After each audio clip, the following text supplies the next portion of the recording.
big brother, Mr.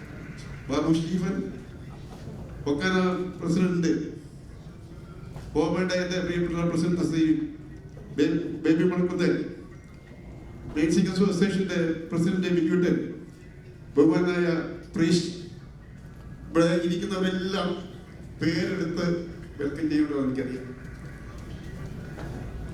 They were sessions from the introduce here. They got the Padia they made a social police here on outside of the 40 Namala currently taken Todakamana plan 45 minutes delay I wonder, and I will pertain to the presentation. Global News established 5 years before. In connection with the 50th anniversary of our own former Chief Minister, Sri Ummachandi, Amalamat, MLA, and the Nina, our Washington, Jana.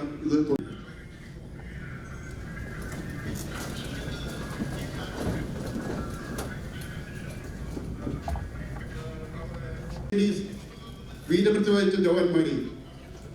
Number 90 Katrodhan is the Indian Science and the Rasta will play. Last year, another Marian American. Global News is the world important, tell the Marthamala. Lower the Malayali, American Malayali, Kumutikuanula. Iduola, Baby or Pietulana, number of ship. You will allow show to everybody, not new. Now, Nimita Matama. The program that I don't see is the name American Coastal Illa Senator Namu Churana, he meeting in a particular. Home Adam, Fokani Adam, Medal Council, Adam, Malayali Association Adam, Brother, Winnie Adam, Foreign Nursing Association Adam, last under periodic to key. The Western day, American David Pulsomaki, market with you.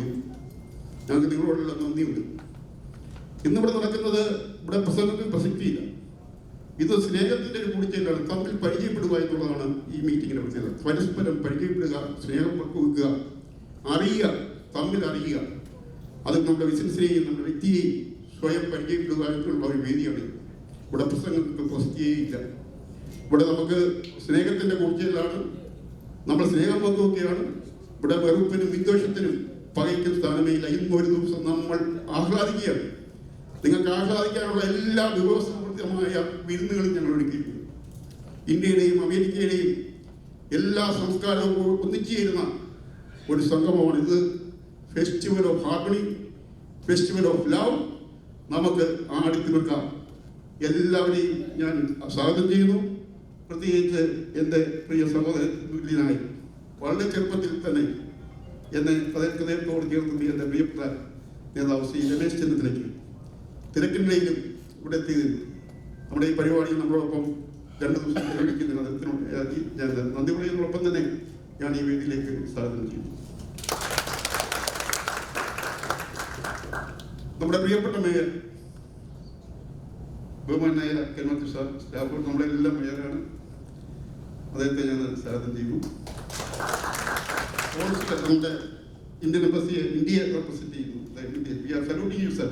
We are proud of, we are Indian, but we are Indo-American. But still we are saluting our nation, our Prime Minister, all the soldiers, all the warriors. We are with you, sir. Our court judge, Surendra Patel, നമുക്കറിയാം കണ്ണൂരിൻ്റെ വീടുതൊഴിലാളിയായി തുടങ്ങി.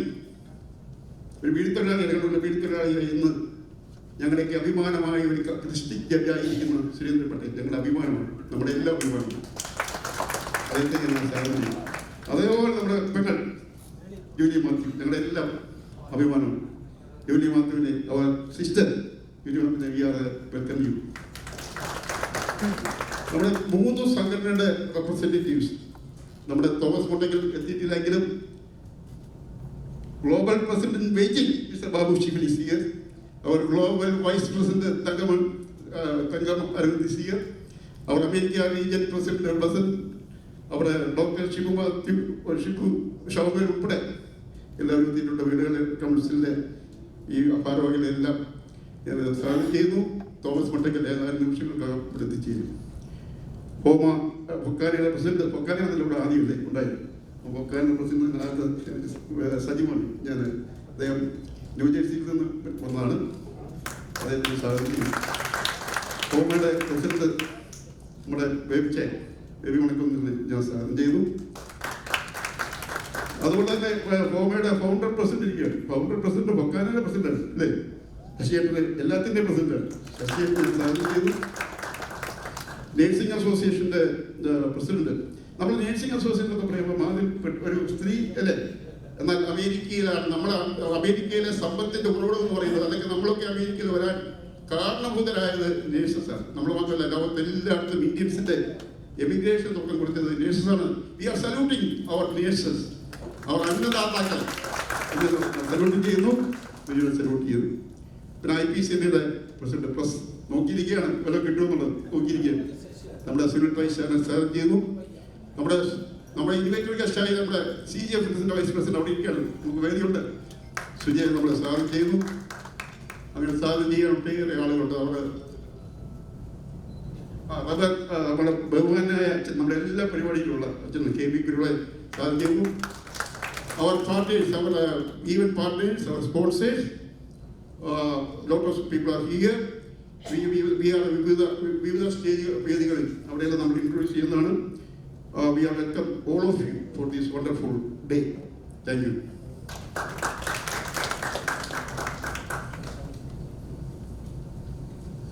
Thank you so much, Sri James Kodal. And like our chairman of Global Indian Media said, we're kicking off the Indo-American Festival for 2025 today. So we're representing community leaders, community organizations, we're representing business-driven organizations, as well as arts and entertainment. And I think it would be remiss of us not to kick off this beautiful event that brings all of us Indians in Houston and other locations of the world together under the banner of Global Indian News. And who would be better to kick this off for us rather than Sri Prashant K. Sona, who is representing the Consulate of India as a consul. He's also head of Chancery, Consul Coordination. So sir, aapke lafzon mein do shabde hum sab ke liye also as well. Thank you so much. Good afternoon, namaskar. On behalf of my Consul General, Mr. T.C. Manjunath, I convey my best wishes to all of you and Mr. James for organizing such a wonderful event. It's really a pleasure to, as a consulate, especially when we are in foreign land, our diaspora is our strength. And I'm proud to say that diaspora in Houston has been inspiration for diaspora all around. The Howdy Modi event that has been done here, it is still like an inspirational event. We could not repeat it. We have tried to repeat it, that kind of gathering and all together, of course. And it goes to the hard work of the community and hard work of the diaspora. I also take this opportunity to state that diaspora has always told that we are not Indian, we are Indo-American. But of course, whatever you are, but you will still have India within you. And that's what we count as our strength. When our Honorable Prime Minister PM Modi is looking for Viksit Bharat by 2047, that's a target our PM has set for us. So he's counting Indian diaspora as one of the important strength or one of the important factor that will contribute achieving of that goal. Without your contribution, without your active participation in this journey of Viksit Bharat, it will be difficult to achieve. So I call upon all the community members and diaspora leaders to get engaged, to remain together, and also try to engage with Indian journey to development in the Viksit Bharat. Because as India grow, the importance of Indian community and Indian diaspora will also have its own it's a mutual growth for India, it's mutual growth for the diaspora. With this, I just convey I will stop myself and convey my best wishes again to James. And I will say that we are always there as a consulate, we are always there to help you out, whatever possible way, and engage in any future interview. Thank you very much. Thank you, Mr. Prashant. If you don't mind, we are switching your program to Malayalam. No problem. All right, thank you. Okay. So, നമ്മുടെ sections ഇപ്പോൾ ഇവിടെ ആരംഭിക്കുകയാണ്. Welcome Jose K John, Malayali association of creative president. നമ്മുടെ രമേശ് ചെന്നിത്തലജി ഇവിടെ ഉണ്ട്. ഇന്ന് മുഴുവൻ ദിവസവും നമ്മുടെ കൂടെ ഉണ്ട്. ഇനി നമ്മൾ നടക്കുന്ന നല്ല ഒരു ചർച്ചയാണ്, പ്രവാസി സംബന്ധിയായ വിഷയങ്ങളാണ്.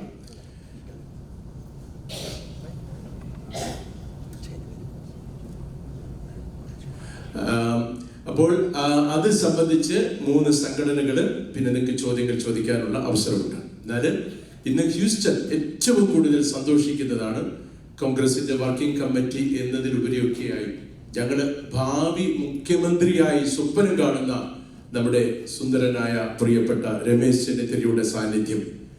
പ്രവാസി സംബന്ധമായ വിഷയങ്ങളെ സംബന്ധിച്ച് ആധികാരികമായി സംസാരിക്കാൻ അറിവുള്ള വ്യക്തി കൂടിയാണ് ബഹുമാനപ്പെട്ട രമേശ് ചെന്നിത്തല. ഒടുവില് ആസ്ക് എ ക്വസ്റ്റ്യൻ എന്നുള്ള ഒരു ചോദ്യോത്തര പങ്ക്തിയുണ്ട്. അവിടെ നമുക്ക് ചോദ്യങ്ങൾ ചോദിക്കാം. എന്നാൽ അദ്ദേഹത്തിന്റെ മുഖ്യ പ്രഭാഷണത്തിന് രമേശിയെ ക്ഷണിച്ചിട്ട് ചർച്ചകളിലേക്ക് പ്രവേശിക്കാം. Ramesh. At the outset, I would like to congratulate all the dignitaries present on the dais and off the dais for this business meet. First of all, I congratulate Mr. James Kudal for organizing such a meet. Number one, to get to know each other and to know the business avenues here, and to promote all kinds of business by the NRIs.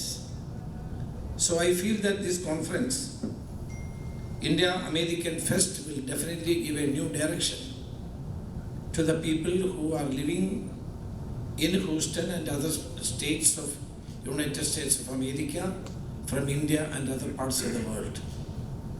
So that is why this conference is very important, to know each other and to find out more and more avenues, new opportunities for the investment.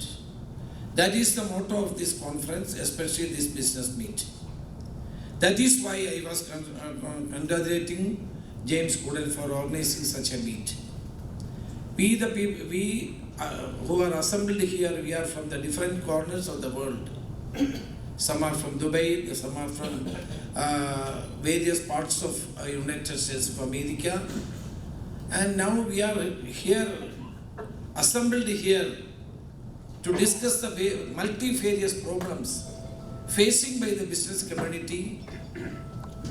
Number one. Number two, to know the new opportunities for the investment.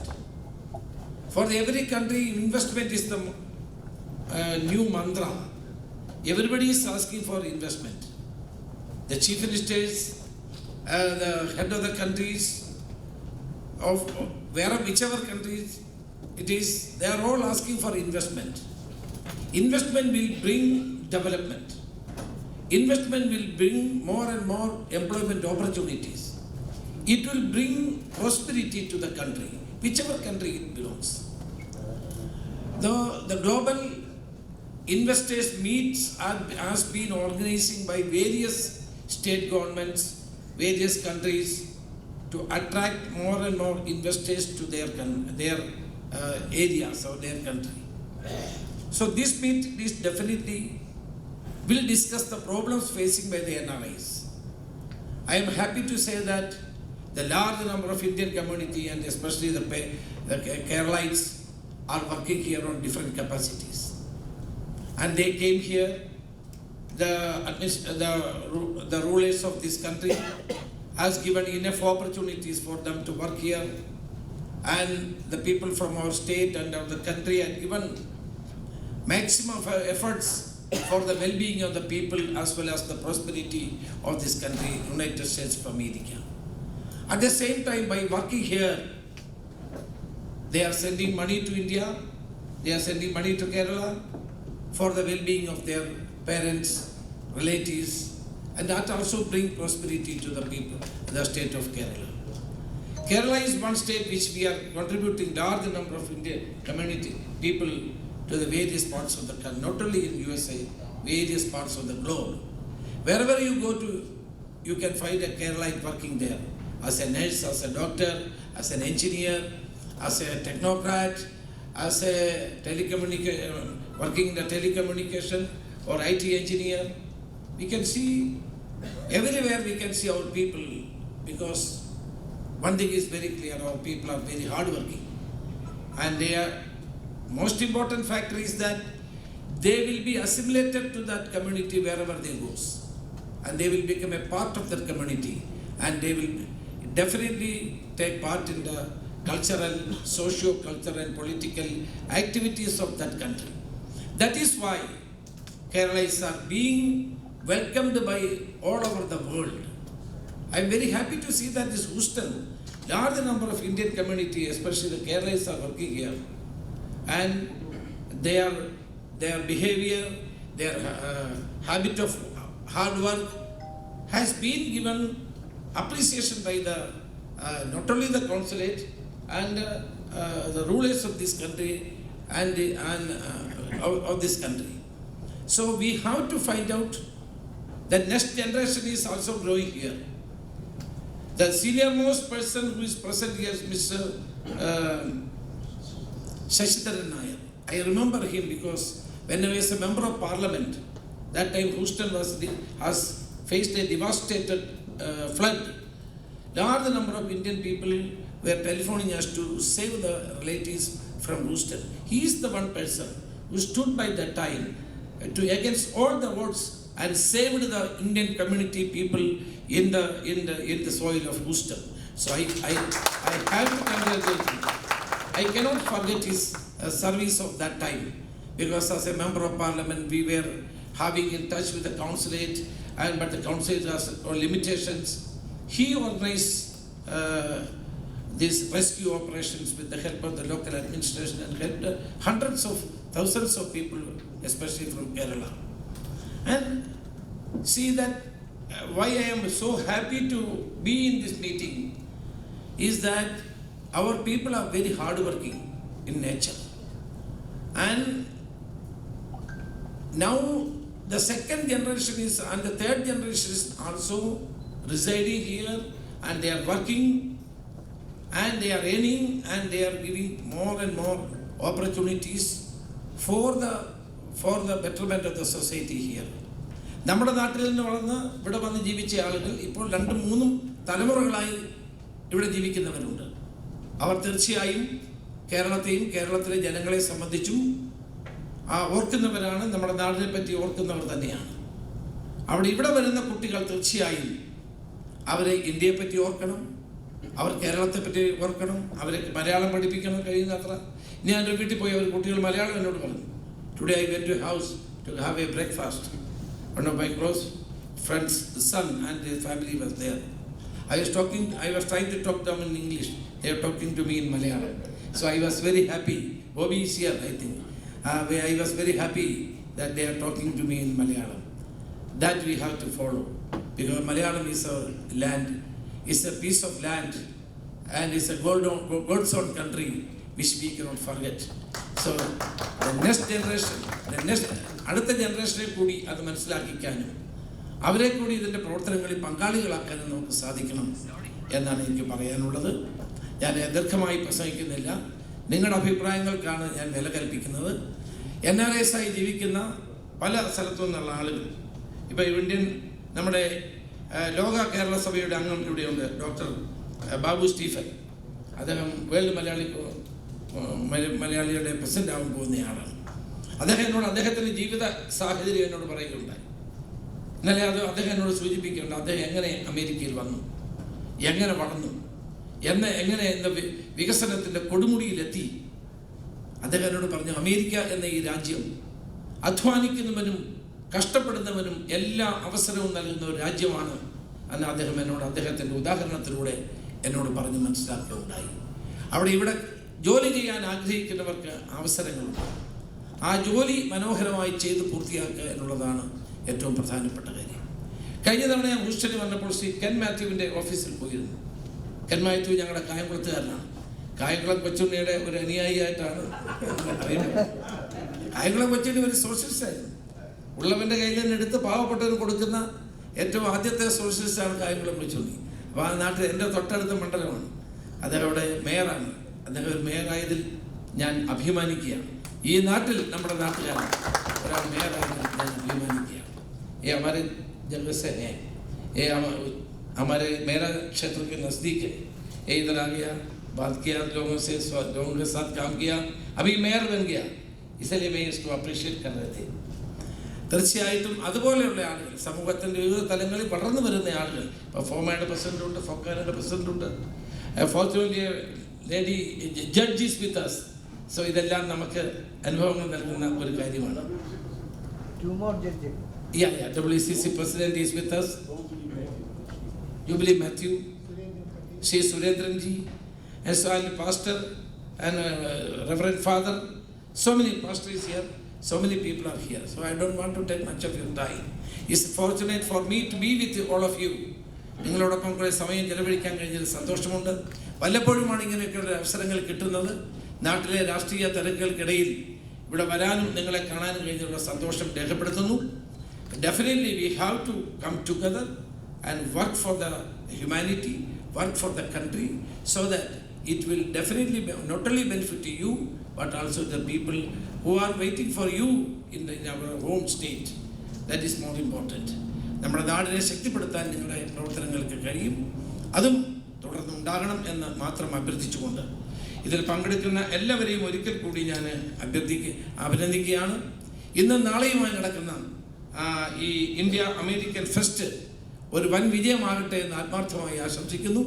എല്ലാവർക്കും ഹൃദയം നിറഞ്ഞ ആശംസകൾ നേർത്തുകൊണ്ട് ഈ ഫെസ്റ്റും ഈ ഫെസ്റ്റിൽ പങ്കെടുക്കുന്ന എല്ലാവർക്കും സർവശക്തനായ ദൈവം എല്ലാ അനുഗ്രഹങ്ങളും നൽകട്ടെ എന്ന് ആത്മാർത്ഥമായി പ്രാർത്ഥിച്ചുകൊണ്ട് ഇനിയും കൂടുതൽ വ്യവസായങ്ങൾ ആരംഭിക്കാനും അവസരങ്ങൾ ഉണ്ടാകുവാനും കൂടുതൽ അവസരങ്ങളിലേക്ക് നമ്മുടെ തലമുറകളെ കൈപിടിച്ചുയർത്തുവാനും നിങ്ങൾക്ക് സാധിക്കട്ടെ എന്ന് മാത്രം ഞാൻ അഭ്യർത്ഥിക്കുന്നു.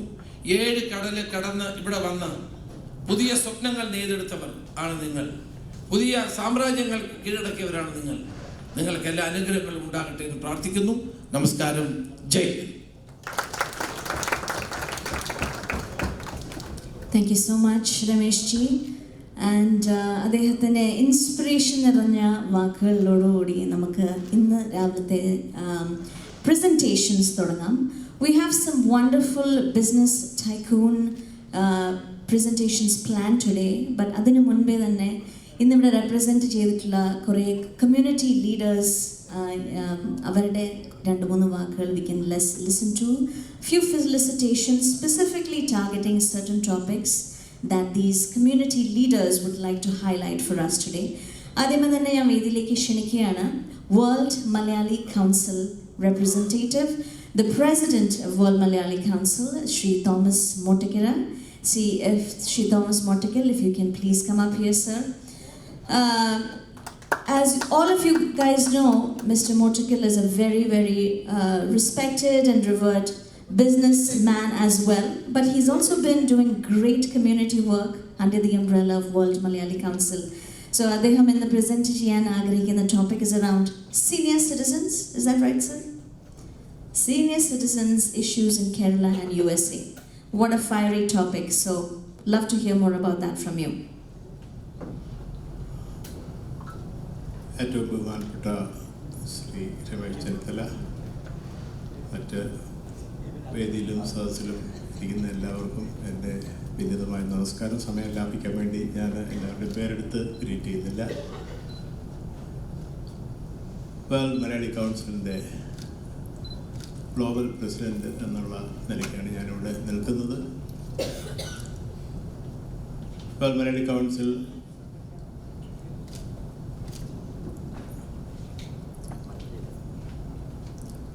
മറ്റ് സംഘടനകളെ കമ്പയർ ചെയ്യുമ്പോൾ അതൊരു ഡിഫറെൻറ്റ് അസോസിയേഷൻ തന്നെ പറയാൻ പറ്റത്തില്ല, ഒരു ഡിഫറെൻറ്റ് മൂവ്മെൻറ്റ് എന്ന് തന്നെ പറയാൻ പറ്റും. ഞാനതിൻ്റെ ഉത്തരവാദിത്തങ്ങൾ ഏറ്റെടുത്തപ്പോൾ ആദ്യം അതേപ്പറ്റി കുറച്ചുകൂടെ ആഴമായിട്ട് പഠിക്കുക എന്നുള്ളത് ചെയ്തത്. അത് ലോകത്തിൻ്റെ എല്ലാ ഭാഗത്തും ആ മെസ്സേജ് എത്തിക്കാൻ എനിക്ക് സാധിച്ചു എന്ന് വേണമെങ്കിൽ പറയാം. ഇപ്പോൾ ഈ മെയ് മാസം മുഴുവൻ ഞാൻ ഓസ്ട്രേലിയയിലും സിംഗപ്പൂരിലും അങ്ങനെ ഈസ്റ്റേൺ കൺട്രികളിലൊക്കെ ആയിരുന്നു. അവിടെയൊക്കെ ചെല്ലുമ്പോൾ connecting the Malayalees all over the world, that's a different feeling. Because associations എന്ന് പറഞ്ഞാൽ ഒരു ലോക്കൽ അല്ല ഒരു രാജ്യത്തെ ലിമിറ്റ് ചെയ്തുള്ളതാണ്. പക്ഷേ മലയാളി ലോകത്തിൻ്റെ നാനാഭാഗങ്ങൾ കണക്ട് ചെയ്യുമ്പോൾ ഇറ്റ്സ് എ ഡിഫറെൻറ്റ് ഫീലിംഗ്. ഞാൻ ഡീറ്റെയിലിൽ പോകുന്നില്ല, എൻ്റെ വിഷയം അതല്ലല്ലോ. വേൾഡ് മലയാളി കൗൺസിലിന് ഒരു സീനിയർ സിറ്റിസൺ വെൽഫെയർ ഫോറം ഉണ്ട്. അത് ഹാൻഡിൽ ചെയ്യുന്നത് UK-യിലുള്ള ഡോക്ടർ സോജി അലക്സ് ആണ്. അതിൽ കൂടെ ഉദ്ദേശിക്കുന്നത് റിട്ടയറിങ് മലയാളി കമ്മ്യൂണിറ്റി, ഇപ്പോൾ 70s ഇവിടെ വന്ന നമ്മുടെ ജ്യേഷ്ഠ സഹോദരന്മാരും സഹോദരിമാരും അവരൊക്കെ റിട്ടയർ ചെയ്തിട്ട് ജീവിതം അമേരിക്കയിൽ വേണോ നാട്ടിൽ വേണോ ഇങ്ങനെയൊക്കെ ചിന്തിക്കുന്നൊരു കാലമാണ്. ഒരുപാട് ആവശ്യങ്ങൾ, ഡിമാൻഡുകൾ വരുന്നുണ്ട് അങ്ങനെ ഒരു സംവിധാനത്തിന്. അതായത് ഇത് ചാരിറ്റബിൾ അല്ല, they are people who earn money. ഈ ചാരിറ്റി ബേസ്ഡ് ആളുകളുടെ വെൽഫെയർ എന്ന് പറയുന്നത് ഗവൺമെൻറ് ജോലിയാണ്. നമ്മുടെ നാട്ടിലെ ബേസിൽ എന്ത് പറഞ്ഞു കഴിഞ്ഞാലും അതെല്ലാം NGOs ചാരിറ്റി ആയിട്ട് കൊണ്ടുവരണം, ഗവൺമെൻറ്റിന് അടിച്ചു മാറ്റുന്ന പണിയെ മാത്രമേ ഉള്ളൂ, വേറെ ഒന്നുമില്ലെന്നുള്ളൊരു ഒരു തോന്നലുണ്ടാകാറുണ്ട്. പക്ഷെ അങ്ങനെയൊന്നും അല്ല. പക്ഷെ അറ്റ്ലീസ്റ്റ് മീഡിയയിലൊക്കെ നമ്മൾ കാണുന്ന അങ്ങനെയാണ്. ആ വിഷയത്തിലോട്ട് ഞാൻ പോകുന്നില്ല. പക്ഷേ for the senior citizens welfare, what we proposed to do was to set up independent living facilities, assisted care living facilities in and around Aluva, Vagamon ഇങ്ങനെയുള്ള ചില സ്ഥലങ്ങളിൽ അതിനുള്ള സംവിധാനങ്ങൾ ഒരുക്കാനാണ് വേൾഡ് മലയാളി കൗൺസിൽ ആഗ്രഹിക്കുന്നത്. അതിന് രജിസ്റ്റർ ചെയ്യേണ്ടവർക്ക് രജിസ്റ്റർ ചെയ്യാം. അവിടെ ഒരു like I said before, it is not anything to do with charity and things like that. അത് നിർധനരായിട്ടുള്ള അല്ലെ അതിന് അങ്ങനെയുള്ള ആവശ്യത്തിലിരിക്കുന്ന ആളുകൾക്ക് വേണ്ടി അത് ചെയ്യാൻ നമുക്ക് ഇവിടെ സോഷ്യൽ സെക്യൂരിറ്റി സിസ്റ്റം ഉണ്ട്. ഇപ്പോൾ ഒരാൾ ഇവിടെ നിർധനാണെങ്കിൽ, 60-70 വയസ്സുള്ള ഒരാൾ നിർധനാണെങ്കിൽ അത് ഗവൺമെൻറ് റെസ്പോൺസിബിലിറ്റിയാണ് നമ്മൾ കാണാറുള്ളത്. Every child is the responsibility of the government and every elderly is the responsibility of the government. അങ്ങനെയുള്ള ആശയങ്ങൾ നമ്മുടെ ഗവൺമെൻറ്റും നമ്മുടെ രമേശ് ചെന്നിത്തല സാറപ്പോലുള്ളവർ ആ ആശയങ്ങൾ നാട്ടിൽ കൊണ്ടുപോയിട്ട് അത് എൻഫോഴ്സ് ചെയ്ത് നല്ലതായിരുന്നു. അതിൻ്റെ ഫൈനാൻസസും കാര്യങ്ങളുമാണ് പലപ്പോഴും പ്രശ്നം, ബജറ്റുകൾ. ആ ഫൈനാൻഷ്യൽ സംവിധാനം അങ്ങനെ റീസ്ട്രക്ചർ ചെയ്ത് കഴിഞ്ഞാൽ അതൊരു ബുദ്ധിമുട്ടുണ്ടാകുന്ന കാര്യമല്ല. ബട്ട് എനിവേ, സമയം ചുരുക്കം പോലെ ഞാൻ നീട്ടുന്നില്ല. എൽഡർലി വെൽഫെയർ എന്ന് പറയുന്നത് നമുക്ക് ഒരാളിൻ്റെ ജീവിത സായാഹ്നങ്ങളിൽ അവർ ആഗ്രഹിക്കുന്ന രീതിയിൽ, അവരെ ഒരു കാര്യത്തിനും ഫോഴ്സ് ചെയ്ത് അവർ ആഗ്രഹിക്കുന്ന രീതിയിൽ അവരുടെ ജീവിത സായാഹ്നം ചിലവാക്കാൻ നമ്മളവരെ സഹായിക്കാൻ വേണ്ടി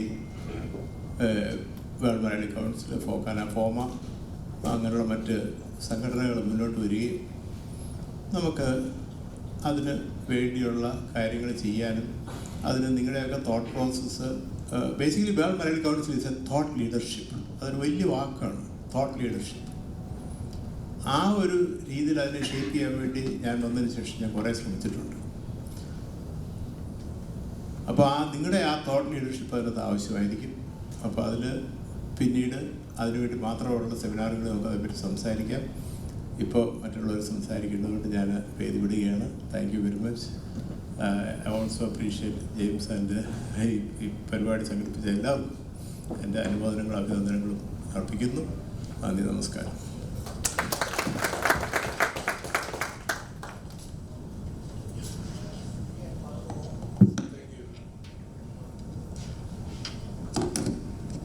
thank you mister Thomas Mattakkal. നമ്മുടെ ഈ സെഷനിൽ സംഘടനയുടെ പ്രസിഡന്റുമാരാണ് സംസാരിക്കുന്നത്. അടുത്തത് സബ്ജക്റ്റ് ഡ്യുവൽ സിറ്റിസൺഷിപ്പ്. നമ്മൾ ഇപ്പോഴും അമേരിക്കയിലാണെങ്കിലും അമേരിക്കൻ സിറ്റിസൺഷിപ്പ് എടുത്തു കഴിഞ്ഞാൽ അമേരിക്കൻ പൗരന്മാരാണ്. ഇന്ത്യക്കാർക്ക് OCIയുടെ കാർഡേയുള്ളല്ലോ, വിഷമങ്ങളുണ്ട്. ഈ വിഷയത്തെപ്പറ്റി സംസാരിക്കുന്നത് നമുക്കെല്ലാം സുപരിചിതനായ സംഘടനകളുടെ സംഘടന എന്നാണല്ലോ ഫൊക്കാനെ സാധാരണ ഞാൻ വായിച്ചും അറിയുന്നു. അവർ ഇപ്പോൾ 28-ന് കർമ്മ പരിപാടിയിൽ കൂടിയൊക്കെ ഡോക്ടർ സജിമോൻ ആൻ്റണി അമേരിക്കയിൽ നിറഞ്ഞു നിൽക്കുകയാണ്. ഫൊക്കാനയുടെ പ്രസിഡന്റ് ഡോക്ടർ സജിമോൻ ആൻ്റണിയെ ഡ്യുവൽ സിറ്റിസൺഷിപ്പിനെ പറ്റി സംസാരിക്കാൻ ക്ഷണിക്കുന്നു.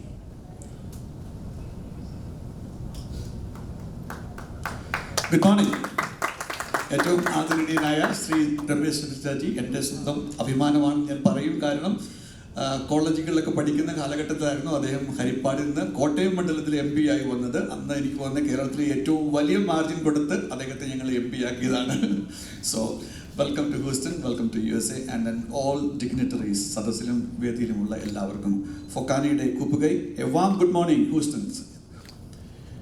ഫൊക്കാന 1983 തുടങ്ങി സംഘടനകളുടെ സംഘടനയായി നോർത്ത് അമേരിക്കൻ മലയാളികളുടെ ഉന്നമനത്തിന് വേണ്ടി ഇന്ന് 100-ലധികം അസോസിയേഷനിലൂടെ വർക്ക് ചെയ്യുന്ന ഒരു ഹാപ്പി മൊമെന്റിലൂടെയാണ് ഞാൻ കടന്നു പോകുന്നത്. അത് നിങ്ങളെല്ലാവരോടും നന്ദി രേഖപ്പെടുത്തുന്നു. അതോടൊപ്പം ഫോമ വേൾഡ് മലയാളിയുള്ള ഇതര സംഘടനകളോട് തോളോട് ചേർന്ന് അവരെയും റെസ്പെക്റ്റ് ചെയ്ത് സഹകരിക്കാവുന്ന എല്ലാ മേഖലയിലും എൻ്റെ ഒരു ഫ്യൂച്ചർ ആഗ്രഹം ഞാൻ ശശിധരനോട് നമ്മൾ പറയുണ്ടായി. ഞാനത് ഇതിനെ എല്ലാം കൂടി ഒന്ന് യോജിപ്പിച്ച് എപ്പോഴെങ്കിലും ഒന്ന് പോകാൻ പറ്റുവാണെങ്കിൽ അത് നല്ലൊരു ആശയമായിരിക്കും. I am for that and FOKANA is for that also എന്ന് പറഞ്ഞ് തുടങ്ങിക്കോട്ടെ.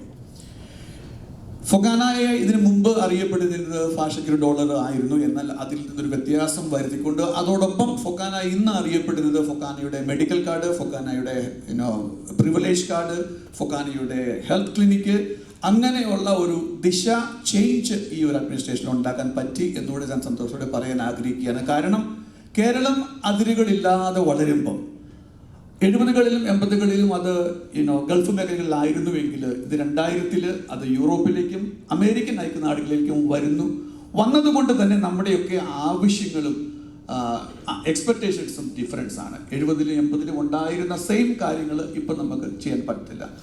ഒരു ചലഞ്ചായിട്ടെന്ന് പറയുന്ന ഈ സബ്ജക്റ്റിലേക്ക് വരുന്നതിന് പെട്ടെന്ന് ഒന്ന് പറഞ്ഞു പോവുകയാണ്. കേരളത്തിൽ നിന്ന് നോക്കുമ്പം നമ്മുടെ നീഡ് ഡിഫറെൻ്റ് ആണ്. ഇവിടെ നിന്ന് അങ്ങോട്ട് നോക്കുമ്പം നമ്മുടെ നീഡ് ഡിഫറെൻ്റ് ആണ്. സെയിം തിങ് ഗൾഫ് മേഖലയിൽ നിന്ന് യൂറോപ്പിൽ നോക്കി കഴിയുമ്പോഴും വ്യത്യാസമുണ്ട്.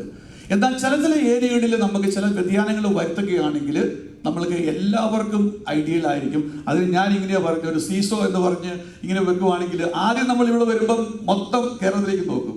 10 വർഷം കഴിയുമ്പം അത് ഈക്വലായിട്ട് നോക്കും. 15 വർഷം കഴിയുമ്പോഴത്തേക്ക് നമ്മൾ ഇവിടെ കൂടുതൽ ഇമ്പോർട്ടൻസ് കൊടുക്കും. അതുകൊണ്ട് തന്നെ നമ്മളൊക്കെ ചെയ്യുന്ന പ്രൊജക്റ്റുകളും അതിൻ്റെ ഇമ്പോർട്ടൻസും വിഷൻസും ചേഞ്ച് ചെയ്യേണ്ട ആവശ്യമുണ്ട് എന്നും കൂടെ ഞാൻ പറയാൻ ആഗ്രഹിക്കുകയാണ്. ഡ്യുവൽ സിറ്റിസൺഷിപ്പിനെ പറ്റി സംസാരിക്കാനായിട്ട് പ്രൈം മിനിസ്റ്റർ ഓഫീസുമായിട്ട് ഒരു അവസരം എനിക്ക് ഡിസംബർ 23-ന് കിട്ടിയിരുന്നു. അന്ന് ഡൽഹിയിൽ ആ ഒരു സബ്ജക്റ്റുമായിട്ട് പോകാൻ ഒരു ദിവസം കൂടെ പോയിട്ട് തിരിച്ചു വന്നിരുന്നു. എന്നാൽ അൺഫോർച്ചുനേറ്റ്ലി എനിക്ക് കിട്ടിയ ഒരു ഇൻഫർമേഷൻ ഇതാണ്. ഡ്യുവൽ സിറ്റിസൺ എന്നുള്ളത് ഒരു ആഗ്രഹമാണ്, ഒരു ആശയമാണ്. എന്നാൽ ടെക്നിക്കലി അത് ഇന്ത്യയും US-ഉമായിട്ട് ഇഫക്ച്വലി വരുമോ എന്ന് ചോദിച്ചു കഴിഞ്ഞാൽ ഇല്ല എന്നാണ് എനിക്ക് തോന്നുന്നത്. കാരണം കോൺസ്റ്റിറ്റ്യൂഷനിൽ ഞാനൊരു വിദഗ്ധനല്ല. എന്നാൽ അവിടുന്ന് അദ്ദേഹത്തിന് എനിക്ക് കിട്ടിയൊരു ഇൻഫർമേഷൻ ഇതാണ്. ഈ 2 രാജ്യങ്ങളും തമ്മിൽ അങ്ങനെയൊരു സംവിധാനം ഇഫക്ച്വലി പോസിബിൾ അല്ല ഇപ്പോഴത്തെ ഒരു കറണ്ട് സിറ്റുവേഷനിൽ. അത് ഫോമയ്ക്കോ ഫൊക്കാനയ്ക്കോ വേൾഡ് മലയാളിക്കോ നമുക്ക് ആർക്കും ചെയ്യാൻ പറ്റുന്ന ഒരു കാര്യമാണെന്ന് എനിക്ക് തോന്നുന്നില്ല. എന്നാൽ OCI പോലുള്ള ചില മേഖലകളിൽ അതിൻ്റെ ചില പാർട്ടിൽ നമ്മൾക്ക് സഹകരിച്ച് പ്രവർത്തിക്കുന്നതിനോടുകൂടി അതിനകത്ത് വ്യത്യാസങ്ങൾ കൊണ്ടുവരാൻ സാധിക്കുമെന്നാണ് എനിക്ക് അറിയാൻ കഴിഞ്ഞത്. അതോടൊപ്പം ഡയറക്റ്റ് ഫ്ലൈറ്റ് അങ്ങനെയുള്ള പല കാര്യങ്ങളുമുണ്ട്. അപ്പം അതിനെപ്പറ്റി ഒരു ചർച്ചയും സംവാദമൊക്കെ അവിടെ നടന്നിരുന്നു. അപ്പോൾ അത് central government was very courteous on that subject. എനിക്കറിയാം രമേശ് ജിയൊക്കെ നേരത്തെയൊക്കെ പല മിനിസ്റ്ററിൽ ഇരുന്നപ്പോൾ ഈ ഒരു സബ്ജക്റ്റിനകത്ത് ഒത്തിരിയേറെ കാര്യങ്ങൾ ചെയ്തിട്ടുണ്ട്. അപ്പോൾ അതിനെ അടുത്ത ഒരു ദിശയിലേക്ക് കൊണ്ടുപോകാനായിട്ട് നമുക്ക് സാധിക്കും എന്നാണ് എൻ്റെ ഒരു പ്രതീക്ഷയിരിക്കുന്നത്. അത് അവിടെ കൊണ്ട് നിന്നില്ല. അതിൻ്റെ ഒരു ഫോളോ അപ്പ് മീറ്റിംഗ് ആയിട്ട് ഞങ്ങൾ എക്സ്റ്റേണൽ അഫയേഴ്സ് മിനിസ്റ്ററുമായിട്ട് സംസാരിച്ചു. അവരുടെയൊക്കെ നമുക്ക് അവൈലബിൾ ആയിട്ടുള്ള മിനിസ്റ്റേഴ്സ് ഉണ്ട്. ശ്രീ ജോർജ് കുര്യൻ ഇവരൊക്കെ സംസാരിച്ചു. MP-മാരുമായിട്ട് സംസാരിച്ചു. അപ്പോൾ ഇതിനകത്ത് ഫൊക്കാന എടുത്ത ഒരു സ്റ്റാൻഡ് എന്ന് പറഞ്ഞു കഴിഞ്ഞാൽ നമ്മൾക്കൊക്കെ ഓരോ പാർട്ടിയിൽ വിശ്വാസമുള്ള ആൾക്കാരാണ്. ബട്ട് ഏത് പാർട്ടിയിൽ വിശ്വാസമുള്ള ആൾക്കാരാണെങ്കിലും ആര് ഭരിച്ചാലും അവരുമായിട്ട് സഹകരിച്ച് കേരള ഗവൺമെൻറ്റുമായിട്ട് സെൻട്രൽ ഗവൺമെൻറ്റുമായിട്ട് സഹകരിച്ച് ഇൻക്ലൂഡിങ് ദ ഓപ്പോസിഷനുമായിട്ട് സഹകരിച്ച് ആ ഒരു ആശയത്തെ മുന്നോട്ട് കൊണ്ടുപോയിക്കൊണ്ടിരിക്കുകയാണ് ഇപ്പോഴേ. അതിൻ്റെ ഒരു തുടക്കം എന്ന രീതിയിൽ കണ്ടിന്യൂവേഷൻ എന്ന നിലയിൽ ജനുവരി 9 ഞാൻ സിയാലിലും അവിടുത്തെ ഡയറക്ടേഴ്സ് സുഹാസുമായിട്ട് സംസാരിക്കുകയുണ്ടായി. അവരും അനുഭാവപൂർവമായ കാര്യങ്ങൾ പറഞ്ഞിട്ടുണ്ട്. അപ്പം ഡ്യുവൽ സിറ്റിസൺഷിപ്പ് എന്നതിനെ ഒന്ന് വെള്ളമൊഴിച്ച് OCI അല്ലെങ്കിൽ വേറൊരു ലൈനിലേക്ക് മാത്രമേ ഇഫക്ച്വലി നമുക്ക് ചെയ്യാൻ പറ്റുള്ളൂ എന്നുള്ളതാണ് എൻ്റെ ഒരു അറിവ്. ആൻഡ് ദെൻ എന്നെക്കാളും അറിവുള്ള ആൾക്കാർ കൂടി ഉണ്ട്. ദേ can I am throwing that subject to them basically. Okay, so finally I really acknowledge. Shall mister Koodal deserve നല്ലൊരു കയ്യടി, സദസ്സിന് നല്ലൊരു കയ്യടി. ഗ്ലോബൽ ഇന്ത്യൻ ന്യൂസിന്റെ mister one and only mister James Koodal. അദ്ദേഹത്തിന്റെ 3ാമത്തെ പ്രോഗ്രാം, ഈ ഒരു പ്രോഗ്രാമിലാണ് ഞാൻ പങ്കെടുക്കുന്നത്. ഇവിടെ ഇരിക്കുന്ന പലരെയും ഞാൻ ആദ്യമായിട്ട് പരിചയപ്പെടുന്നത് ഈ ഒരു വേദിയിലാണ്, ഹൂസ്റ്റണിലാണ്. സോ ജെയിംസ് കൂടൽ ഒരു ഗ്ലോബൽ ഫിനോമിനൻ, ഒരു പ്രതിഭാസമായി വളർന്നുകൊണ്ടിരിക്കുകയാണ്. Thank you very much for inviting. Thank you. Thank you Sajimon Antony. എൻ്റെ കൂടെ ഉണ്ടായിരുന്ന സഹ MC പറഞ്ഞു 3 മണിക്ക് സൗന്ദര്യ മത്സരത്തിന് കാണാമെന്ന് പറഞ്ഞു. പോയി. ലക്ഷ്മി പീറ്ററാണ് സൗന്ദര്യ മത്സരത്തിൻ്റെ ഈവൻറ്റ് കോർഡിനേറ്റർ. ആൻഡ് അതുകൊണ്ട് ഞാൻ തന്നെയാണ് ഇനി കൈകാര്യം ചെയ്യുന്നത്. ബോറടിക്കരുത് എന്നുണ്ട്. അടുത്തത്, ധാരാളം പ്രോപ്പർട്ടികൾ നമുക്ക് നാട്ടിലുണ്ട്. എന്നാൽ അതിനെ വിൽക്കാനും വാങ്ങിക്കാനും ഒക്കെ ഒരുപാട് തടസ്സങ്ങൾ ഇപ്പോൾ നിലനിൽക്കുന്നുണ്ട്. എന്നാൽ ധാരാളം പ്രോപ്പർട്ടി ഉള്ള ഒരാളിനെ തന്നെയാണ് അടുത്ത് നമ്മളോട് സംസാരിക്കുന്നത്. സംഘടനകളുടെ സംഘടന എന്ന് പറയുന്ന പോലെ തന്നെ ഭോമായുടെ പ്രസിഡന്റായിരുന്ന ഹ്യൂസ്റ്റൻ്റെ ഒക്കെ അഭിമാനമായിരിക്കുന്ന, പ്രത്യേകിച്ച് കോൺഗ്രസ് കുടുംബത്തിലെ നേതാവ് കൂടിയായ ശ്രീ ബേബി മണക്കുന്നേൽ ഇപ്പോൾ പ്രോപ്പർട്ടി മാനേജ്മെന്റ് ഇഷ്യൂസിനെ സംബന്ധിച്ച് സംസാരിക്കുന്നതായിരിക്കും. ബേബി.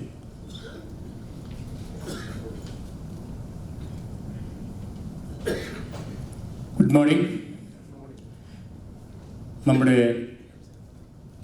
ഈ മീറ്റിങ്ങിൻ്റെ ചീഫ് ഗസ്റ്റായി ഇവിടെ എത്തിച്ചേർന്നിരിക്കുന്ന രമേഷ് ജി, അതുപോലെ തന്നെ കഴിഞ്ഞ കുറേ മാസങ്ങളായിട്ട് ഇതുപോലെയുള്ളൊരു പ്രോഗ്രാം ഇവിടെ നടത്തണമെന്ന് ആഗ്രഹിച്ചുകൊണ്ട് പ്രവർത്തിച്ചുകൊണ്ടിരിക്കുന്ന ഈ പ്രസ്ഥാനത്തിൻ്റെ എല്ലാമായ ജെയിംസ് കൂടൽ, വേദിയിലിരിക്കുന്ന വിശിഷ്ടാതിഥികളെ, പ്രിയമുള്ള സുഹൃത്തുക്കളെ, ഞാൻ ഫോമയെ പ്രതിനിധീകരിച്ചുകൊണ്ടാണ് ഇവിടെ നിൽക്കുന്നത്. ഫോമയുടെ 24-26 പ്രസിഡന്റാണ്. അപ്പോൾ സജിമോൻ ആന്റണി ഫൊക്കാനയെ കുറിച്ച് പറഞ്ഞപ്പോൾ ഫോമയെക്കുറിച്ചും എന്തെങ്കിലുമൊക്കെ നിങ്ങൾ അറിഞ്ഞിരിക്കേണ്ടത് ആവശ്യമാണെന്ന് എനിക്ക് തോന്നി. ഞങ്ങൾ രണ്ടുപേരും ഒരേ സമയത്താണ് ഫോമയുടെയും ഫൊക്കാനയുടെയും പ്രസിഡന്റായിട്ട് വന്നത്. ഞങ്ങൾ അന്ന് മുതൽ, അതുപോലെ തന്നെ അതിന് മുമ്പെല്ലാം വളരെ സുഹൃത്തായിട്ട് പോകുന്നു. അതുപോലെ തന്നെ സജിമോൻ ആന്റണിയോട് സൂചിപ്പിച്ചു, നമ്മുടെ ശശിധരൻ നായരൊക്കെ പറഞ്ഞതുപോലെ ഈ ഫോമയും ഫൊക്കാനയും ഒക്കെ ആയിട്ട് ഒന്നിച്ചൊക്കെ പോകുന്ന മലയാളി സംഘടനകൾ ഒന്നിച്ച് പോകുന്നതല്ല എന്ന് പറഞ്ഞു. പക്ഷേ നമുക്ക് എല്ലാവർക്കും അറിയാം, ഫൊക്കാന ആദ്യം തുടങ്ങി 2006 ഫ്ലോറിഡയിൽ വെച്ച് ഫൊക്കാനയുടെ ഇലക്ഷൻ നടന്നു. ആ ഫൊക്കാനയുടെ ഇലക്ഷനിൽ നമ്മൾ ഹൂസ്റ്റനെ പ്രതിനിധീകരിച്ചുകൊണ്ട് നമ്മുടെ എല്ലാവരുടെയും പ്രിയങ്കരനായ മിസ്റ്റർ ശശിധരൻ നായർ പ്രസിഡന്റായിട്ട് മത്സരിച്ചു. വൻപിച്ച ഭൂരിപക്ഷത്തോടുകൂടി അദ്ദേഹം ജയിച്ചു. അപ്പോൾ നമുക്ക് ആദ്യമായിട്ട് അറിയാം, ഫൊക്കാനയുടെ ആരംഭ കാലഘട്ടം മുതൽ തന്നെ മുമ്പോട്ട് പോകുന്നത് എവിടെയാണ് കൺവെൻഷൻ നടക്കുന്നത്. ആ കൺവെൻഷനുള്ള സ്ഥലം തിരഞ്ഞെടുത്തു കഴിഞ്ഞാൽ പിന്നെ ഒരു ഇലക്ഷൻ്റെ ആവശ്യം അവിടെ ഇല്ല. അവിടുന്ന് ആരാണോ പ്രസിഡന്റായിട്ട് വരാൻ തീരുമാനിച്ചിരിക്കുന്നത് അദ്ദേഹമാണ് ആ പ്രസ്ഥാനത്തിൻ്റെ പ്രസിഡന്റായിട്ട് പോകുന്നത്. എങ്കിൽ തന്നെയും ഇലക്ഷൻ നടന്നു, വൻപിച്ച ഭൂരിപക്ഷത്തിൽ ജയിച്ചു. അന്ന് മുതൽ 2008 വരെ ഫൊക്കാനയുടെ പേരിൽ ഒരു പരിപാടിയും നടത്താനായിട്ട് അന്നത്തെ ഫൊക്കാനയുടെ ലീഡേഴ്സ് അനുവദിച്ചില്ല. അങ്ങനെയാണ് ഇവിടെ കൂടിയിരിക്കുന്ന പലരും ഉൾപ്പെട്ടുകൊണ്ട് 2008 ഹൂസ്റ്റണിൽ കൺവെൻഷൻ നടത്താനും അതിൻ്റെ പേരിൽ ഒരു സംഘടന ആവശ്യമായിട്ട് വന്നു. അങ്ങനെയാണ് ഫോമ എന്ന് പറയുന്ന ആ മഹത്തായ പ്രസ്ഥാനം ഉടലെടുത്തത്. ആ മഹത്തായ പ്രസ്ഥാനത്തിൽ ഞാൻ മത്സരിക്കുന്ന സമയത്ത് 85 അസോസിയേഷനാണ് ഉണ്ടായിരുന്നത്. ഇപ്പോൾ അത് 91 അസോസിയേഷനായിട്ട് മാറി.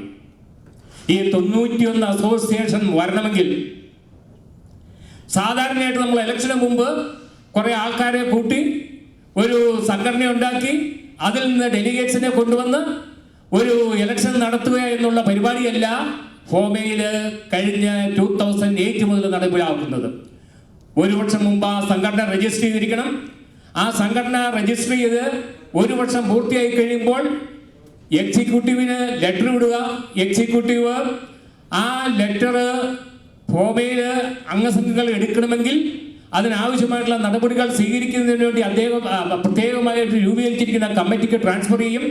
ആ കമ്മിറ്റിയുടെ തീരുമാനത്തോടു കൂടി ഏത് റീജിയനിൽ നിന്നാണ് വന്നിരിക്കുന്ന റീജിയന്റെ ഭൂരിപക്ഷ അഭിപ്രായം അനുസരിച്ചായിരിക്കും ഒരു അസോസിയേഷനെ ഫോമയിലേക്ക് കൊണ്ടുവരാൻ സാധിക്കുകയുള്ളൂ. അങ്ങനെയാണ് 91 അസോസിയേഷനുള്ള ഒരു മഹത്തായ പ്രസ്ഥാനം നമുക്ക് ഫോമയ്ക്ക് ഉണ്ടാകാൻ സാധിച്ചത്.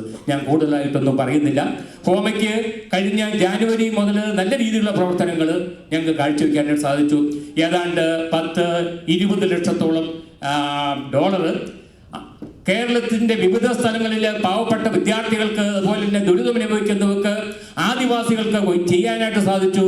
അതുപോലെ തന്നെ ഏതാണ്ട് 5 ഹോസ്പിറ്റലിൽ നിന്നും, നമ്മൾ അമേരിക്കയിൽ നിന്ന് കേരളത്തിൽ ചെന്ന് കഴിഞ്ഞാൽ എല്ലാവർക്കും ഹോസ്പിറ്റലിൽ പോകേണ്ട സാഹചര്യമുണ്ട്. അങ്ങനെ അമേരിക്കയിൽ നിന്ന് ചെന്ന് കഴിഞ്ഞാൽ അവിടെ നമ്മൾ ചെല്ലുന്നവർക്ക്, അതുപോലെ തന്നെ നമ്മുടെ ഫാമിലിയിലുള്ളവർക്ക് ഏതെങ്കിലും വിധത്തിലുള്ള സഹായങ്ങൾ ആവശ്യമായി വന്നു കഴിഞ്ഞാൽ കാരിത്താസ് ഹോസ്പിറ്റല്, തിരുവല്ല പുഷ്പഗിരി, അതുപോലെ തന്നെ ആസ്റ്റർ മെഡിസിറ്റി കൊച്ചി, തിരുവനന്തപുരം, അതുകൂടാതെ ദുബായ്, കോഴിക്കോട്, ഇങ്ങനെയുള്ള സ്ഥലങ്ങളിൽ സ്മിത മെമ്മോറിയൽ ഹോസ്പിറ്റൽ തൊടുപുഴ, ഇങ്ങനെ എല്ലാ സ്ഥലങ്ങളിൽ നിന്നുള്ള പ്രിവിലേജ് കാർഡ് ഞങ്ങൾ കൊണ്ടുവന്നു. ഇവിടെ റീജിയന്റെ പടവത്തുള്ള സ്ഥലങ്ങളിൽ ഞങ്ങൾ അത് കൊടുത്തു. അതുപോലെ തന്നെ കേരളത്തിൽ നിന്ന് അമേരിക്കയിൽ നിന്ന് ചെല്ലുന്നവർക്ക് ഈ ഹോസ്പിറ്റലിനെല്ലാം ലൈൻ നിൽക്കാതെ തന്നെ ഒരു പ്രത്യേക റൂം സജ്ജീകരിച്ചിട്ടുണ്ട്. ആ റൂമിൽ ചെന്ന് കഴിഞ്ഞാൽ അവിടെയുള്ള ഡോക്ടർമാർ അവിടെ വന്ന് കാര്യങ്ങൾ നടത്തുന്ന ഒരു സംവിധാനം സജ്ജീകരിക്കാനായിട്ട് ഞങ്ങൾക്ക് ഫോമയ്ക്ക് സാധിച്ചിട്ടുണ്ട്. അതുപോലെ തന്നെ നമ്മുടെ വീടുകളിൽ അറിയാം, ആ വീടുകളിൽ താമസിക്കുന്നവർക്ക് ചിലപ്പോൾ പേരൻസ് മാത്രമേ ഉണ്ടാവുള്ളൂ. അവർക്ക് ഹോസ്പിറ്റലിൽ നേരിട്ട് പോയി കാണുന്നതിനുള്ളൊരു സൗകര്യം ഇല്ലെങ്കിൽ തന്നെയും നേരിട്ട് ഡോക്ടർമാരെ വീടുകളിൽ ചെന്ന് പരിശോധിക്കുകയും ആവശ്യമായിട്ടുള്ള മെഡിസിൻ കൊടുക്കുകയും ചെയ്യുന്ന ഒരു സംവിധാനം ഏർപ്പാട് ചെയ്തു. അതുപോലെ തന്നെ നമ്മുടെ ആരെങ്കിലും പേരൻസ് ഒരു ഹോസ്പിറ്റലിൽ അഡ്മിറ്റ് ആയി കഴിഞ്ഞാൽ കൂടെ നിൽക്കുന്നതിനുള്ള സൗകര്യമില്ലെങ്കിൽ ഹോസ്പിറ്റലിൽ നിന്ന് തന്നെ ചെയ്തു കൊടുക്കുന്ന ഒരു നടപടിയും സ്വീകരിക്കാനായിട്ട് ഞങ്ങൾക്ക് ഫോമയ്ക്ക് സാധിച്ചിട്ടുണ്ട്. അങ്ങനെ കുറേ മാസങ്ങളായിട്ട് നല്ല നല്ല രീതിയിലുള്ള പ്രവർത്തനങ്ങളുമായിട്ട് മുമ്പോട്ട് പോകാൻ ഞങ്ങൾക്ക് സാധിച്ചു. അതുപോലെ തന്നെ അമേരിക്കയുടെ ചരിത്രത്തിൽ ആദ്യമായി ഒരു മലയാളി സംഘടന ഒരു വിമൻസ് സമ്മിറ്റ് നടത്തുന്നത് ഫോമയാണ്. അടുത്ത സെപ്റ്റംബർ മാസം 26, 27, 28 തീയതികളിൽ ന്യൂജേഴ്സിയിൽ വെച്ച്, ഫിലഡൽഫിയയിൽ വെച്ച് നടത്തപ്പെടുന്നു. അതിനുള്ള നടപടികളുമായിട്ട് ഞങ്ങൾ നീക്കിക്കൊണ്ടിരിക്കുകയാണ് ചെയ്യുന്നത്. ഇനി ഇവിടെ ഞാൻ കൂടുതലായിട്ടൊന്നും പറയുന്നില്ല. ഫോമയുടെ പ്രവർത്തനങ്ങൾ അടുത്ത 2 വർഷക്കാലം നമ്മുടെ എല്ലാവരുടെയും സഹകരണത്തോടെ ഫോമയുടെ പ്രവർത്തനങ്ങൾ ഒന്നിച്ചു കൊണ്ടുപോകാനായിട്ട് നമുക്ക് ഭംഗിയായിട്ട് മുമ്പോട്ട് പോകാൻ സാധിക്കുമെന്ന് ഈ അവസരത്തിൽ നിങ്ങളെ അറിയിക്കുകയാണ്. അതിനുള്ള എല്ലാ കമ്മിറ്റികളും സജീവമായിട്ട് തിരഞ്ഞെടുത്തിട്ടുണ്ട്. ഞങ്ങൾ നമ്മുടേതായിട്ടുള്ള പരിപാടികളുമായിട്ട് മുമ്പോട്ട് നീങ്ങിയിരിക്കൊണ്ടിരിക്കും. ഇവിടെ നമ്മുടെ MC ജീമോൻ പറഞ്ഞതുപോലെ തന്നെ നാട്ടിൽ പ്രോപ്പർട്ടി ഉണ്ടെങ്കിലും അതിൻ്റേതായിട്ടുള്ള കാര്യങ്ങൾ എങ്ങനെ നടക്കും നമുക്ക് എല്ലാവർക്കും അറിയാം. ഇവിടെ ഇരിക്കുന്ന നിങ്ങൾക്ക് ഓരോരുത്തർക്കും നാട്ടിൽ പ്രോപ്പർട്ടീസ് ഉണ്ട്. അത് വിറ്റഴിച്ച് നമുക്കിവിടെ കൊണ്ടുവരണം. അതിനുള്ള നടപടികൾ ഇപ്പോൾ നമ്മുടെ രമേശിനിക്കൊക്കെ അറിയാം. ഒത്തിരി പ്രശ്നങ്ങൾ നമ്മൾ നാട്ടിൽ നടന്നുകൊണ്ടിരിക്കുന്നു. കഴിഞ്ഞ വർഷങ്ങളിലൊക്കെ ഇവിടുന്ന് പലരും പോയി പ്രോപ്പർട്ടി വിറ്റു. ആ പ്രോപ്പർട്ടി വിറ്റ് കഴിഞ്ഞാൽ അതിൻ്റെ 21% ടാക്സ് നമ്മൾ ഫയൽ ചെയ്യണം. ആ 21% കൊടുത്തെങ്കിൽ മാത്രമേ ഒരു പ്രോപ്പർട്ടി നമുക്ക് കൈമാറാനായിട്ട് സാധിക്കുകയുള്ളൂ. അത് നേരായ മാർഗത്തിലൂടെയാണ്, നല്ല രീതിയിലാണ് മുമ്പോട്ട് പോകുന്നതെങ്കിൽ 1 വർഷത്തിന് ശേഷം നിങ്ങൾ ടാക്സ് ഫയൽ ചെയ്യുമ്പോൾ ആ പേയ്മെന്റ് തിരിച്ചു കിട്ടുമെന്നാണ് അറിയപ്പെടുന്നത്. അങ്ങനെയാണ് ഇവിടെ ഇപ്പം ചെയ്തിരിക്കുന്നത്. ഞാൻ ഇവിടെ അമേരിക്കയിൽ വന്നിട്ട് 34 വർഷമായി. ഇങ്ങനെ കുറച്ച് പ്രോപ്പർട്ടി ഒക്കെ ഉള്ളതിൻ്റെ പേരിൽ അപ്പോൾ നിങ്ങളെല്ലാവരും തന്നെ സിറ്റിസൺ ആയിരിക്കും. ഞാനും ഇന്നും ഒരു ഇന്ത്യൻ സിറ്റിസൺ കേട്ടോ. അപ്പോൾ ഈ പ്രോപ്പർട്ടിക്ക് വിൽക്കാനാണ് ഇപ്പം ട്രംപ് വന്നതോടുകൂടി വലിയ പ്രശ്നങ്ങളാണെന്ന് എല്ലാവരും പറയുന്നുണ്ട്. അത് കാരണം ഞാനും സിറ്റിസൺഷിപ്പ് എടുക്കാനായിട്ട് നടപടികൾ സ്വീകരിച്ചുകൊണ്ട് വരികയാണ്. ഇവിടെ നമ്മുടെ സജിമോൻ ആന്റണി സൂചിപ്പിച്ചതുപോലെ ഡ്യുവൽ സിറ്റിസൺഷിപ്പ് ഞങ്ങൾ മത്സരിച്ചപ്പോൾ എൻ്റെ എതിർ കാൻഡിഡേറ്റ് ഏറ്റവും കൂടുതലായിട്ട് പറഞ്ഞുകൊണ്ടിരുന്നത് ഡ്യുവൽ സിറ്റിസൺഷിപ്പ് ആയിരുന്നു. അന്ന് പറഞ്ഞെങ്കിൽ ഞാൻ അന്ന് അതിനെ എതിർത്തുന്നല്ല, അത് ഒരിക്കലും സംഭവിക്കാത്ത ഒരു കാര്യമാണെന്ന് അന്ന് ഞങ്ങൾ പങ്കെടുത്ത അമേരിക്കയിലെ വിവിധ അസോസിയേഷനുകളിൽ ഞങ്ങൾ പറഞ്ഞതാണ്. അത് ഒരിക്കലും സംഭവിക്കാത്ത കാര്യമാണ്, നടപ്പിലാക്കിയല്ല. ഇപ്പോൾ ഇവിടെ നമുക്ക് എല്ലാവർക്കും അവിടെ ഇരിക്കുന്ന പലർക്കും OC കാർഡുണ്ട്. നമ്മുടെ രമേശ് കേട്ടോ ഇല്ലയോ എന്ന് അറിയാൻ പാടില്ല.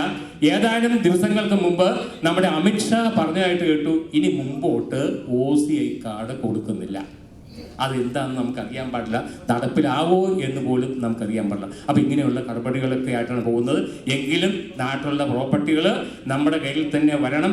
അതിനുള്ള നടപടികളുമായിട്ട് നമ്മളിപ്പോൾ എല്ലാവരും മുന്നിൽ കണ്ടുകൊണ്ടിരിക്കുന്ന നമ്മുടെ രമേശ് ജി അടുത്ത മുഖ്യമന്ത്രിയായിട്ടാണ്. അദ്ദേഹം വന്നു കഴിഞ്ഞാൽ എന്തെങ്കിലുമൊക്കെ ഒരു മാറ്റങ്ങൾ വരുത്തുമെന്ന പ്രതീക്ഷയിലാണ് ഇരിക്കുന്നത്.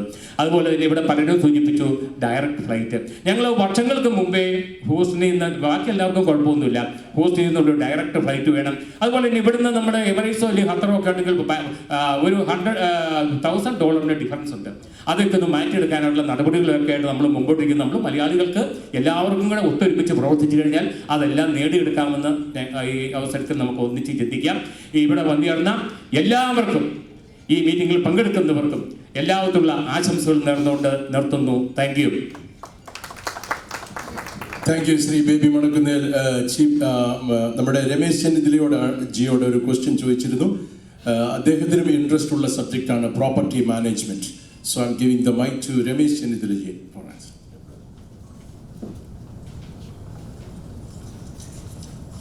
Former Fokana President Sajimon Francis and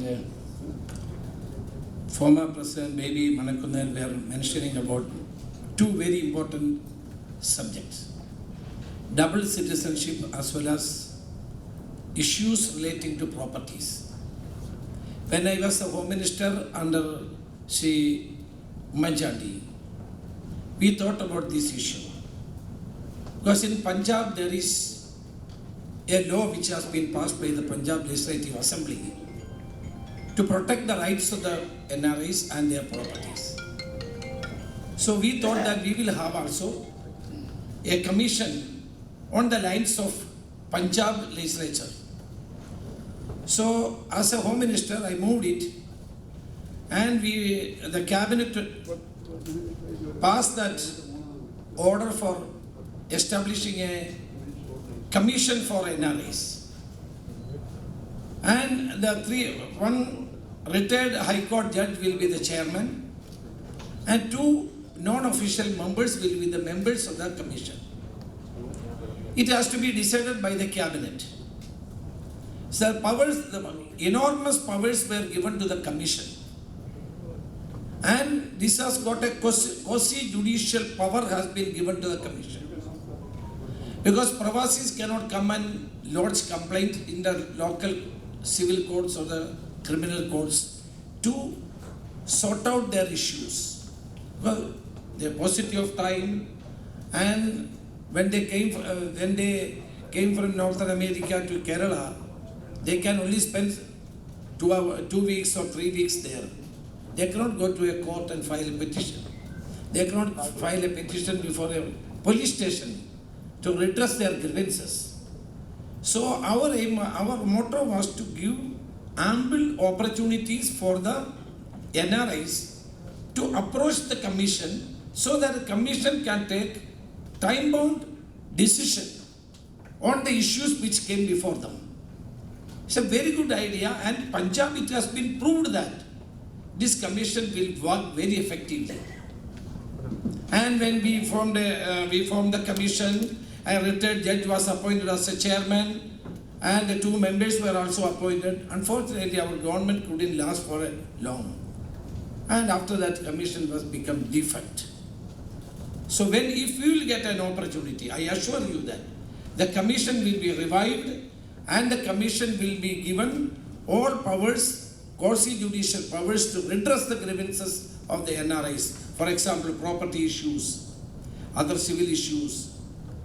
As a public representative, so many people from our state, they are coming to us with petitions.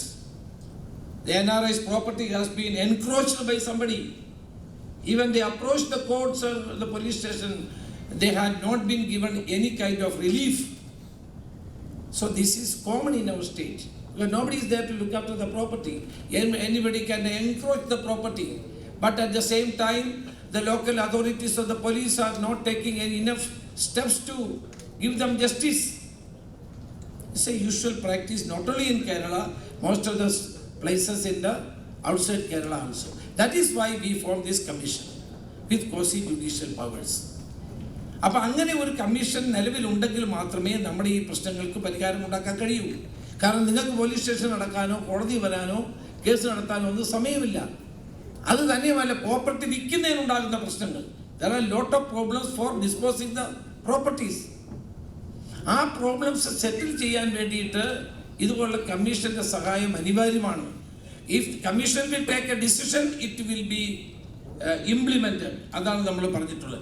Because the commission has got quasi judicial powers. അതുകൊണ്ട് അത് north അമേരിക്കയിൽ മാത്രമല്ല, ലോകത്തെവിടെയും താമസിക്കുന്ന പ്രവാസികൾക്ക് ഗുണകരമായിട്ടുള്ള ഒന്നാണ്. അപ്പോൾ അത് വേണ്ട രീതിയിൽ മുന്നോട്ട് കൊണ്ടുപോകാൻ കഴിഞ്ഞില്ല. It was very unfortunate.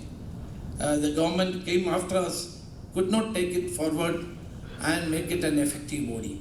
I assure you that if we will come to power again, we will definitely implement this commission so that your property issues, other issues and issues facing by you people whenever you come to Kerala or when you are staying here, if your property has been encroached by somebody like that, these problems can be redressed through this kind of a commission. അതാണ് എനിക്ക് പറയാനുള്ളത്. Double citizenship is not a small issue. It's a very serious issue because it affects the sovereignty of a country. It affects the freedom of a country. Definitely mister Babu was telling me if there is a double citizenship, the investigating agencies, so many other agencies will have superiority on so many countries. It will affect the freedom. It will affect the sovereignty. All these questions will come. That is why Manmohan Singh government has decided to give OIC card to you. Because double citizenship will always having problems. Because we are governing by our constitution. Our constitution is different from American constitution. Our constitution is different from French constitution. It differs. Quite natural. So double citizenship is an idea, as Sajimon mentioned. It's an idea. It's a dream. We can say that world is one. There is no separate government. World government is an idea. It's a nice idea. Now we are living in a country, in a world. There is no boundaries. There is no boundaries. Vasudhaiva Kudumbakam. ലോകം മുഴുവൻ ഒന്നാണെന്നുള്ള ചിന്തയാണ്, സ്വപ്നമാണ്. But is it possible? Is an idea, is A dream. Like that double citizenship is an idea, is A dream which will not be possible to implement as early as possible. That is why Manmohan Singh government has thought about it and given this card. It is helpful. You are getting a lot of facilities by that, linking with Aadhaar and so many things. It has been implemented. So idea is good. In future, not in our generation, our coming generations, they can think about the double citizenship. When the world government will form, there may be a world government governing everybody, not as like UN. UN is an organization which has no teeth. We are visualizing a situation of a world government. That time James also will be a member of that. If he will go like that. So when we are thinking of a world government, this can be implemented. Sorry to take this time. I have some ideas, though I thought that I will intervene. Thank you. Thank you, Ramesh ji, for your assurance. We hope and pray that you become the next Chief Minister of Kerala. So ഈ സെഷനിൽ രണ്ടുപേരൂടെ മാത്രമേ സംസാരിക്കുന്നുള്ളൂ. അതിനുശേഷം നമ്മൾ business സെഷനിലേക്ക് കിടക്കുന്നു. രണ്ടുപേര് എല്ലാവർക്കും സുപരിചിതരാണ്. Business രംഗത്തൊക്കെ വളരെ പെട്ടെന്ന് കയറി വന്ന ലോക കേരള സഭ മെമ്പറും നമുക്കൊക്കെ പ്രിയപ്പെട്ട ഡോക്ടർ ബാബു സ്റ്റീഫൻ ആണ് അടുത്തത്. അതിനുശേഷം OCA കാർഡ് ഇഷ്യൂസിനെ പറ്റി സ്റ്റാൻലി ജോർജ് അന്നേരം ഞാൻ ഇൻട്രൊഡ്യൂസ് ചെയ്യാം. So I welcome doctor Babu Stephen. Come forward.